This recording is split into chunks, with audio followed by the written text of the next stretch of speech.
I'm single-handedly destroying the environment, I found out recently. My carbon footprint is 16 times the national average. It's massive.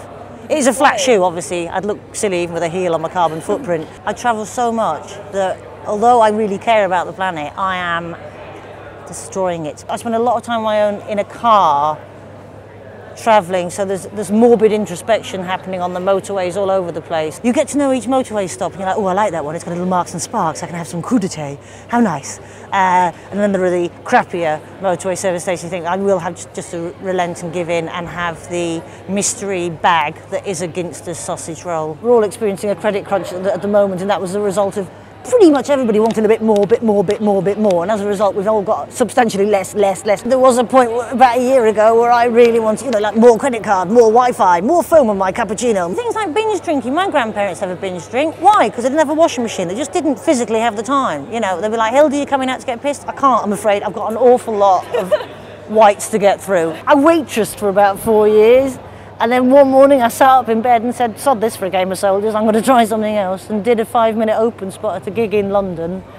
And it went all right, and I got more gigs, and within 6 months I was doing 5 gigs a night. Last year I was kind of walking on stage like a soldier who couldn't march properly, the ones that arms go in the same. And it was a bit like, hello, this is my Edinburgh show, and it was a bit lectury almost. You meet so many brilliant comedians who have trained in law or accountancy or whatever, but because they have something to fall back on, it's a lot harder to go for. I literally had nothing. I was an awful waitress. Oh, I used to in the end I would just throw it at them. It was quicker because you knew it was going to come at some point. It was like, here's your dinner. I've spilt some sauces down some very famous people. Helen Mirren's had champagne from me. Alan Rickman, I think I've spilt sauce down his back. I don't focus on anything of any importance, to be very honest with you.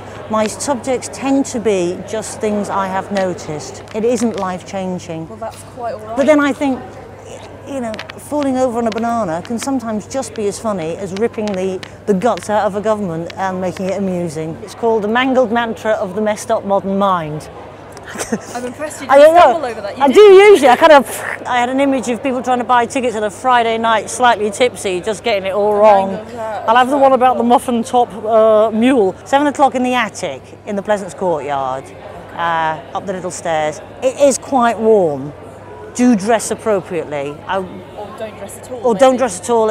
I mean, the seats are fairly comfortable and they are white clean, so that's not an issue. When you're on your own as a stand-up, and it goes brilliantly well, you're like that, hey, just me, okay. When it goes really badly, you're like, just me again, that's just me. So it would be nice to have people to bounce on, but I like what I'm doing at the moment very much.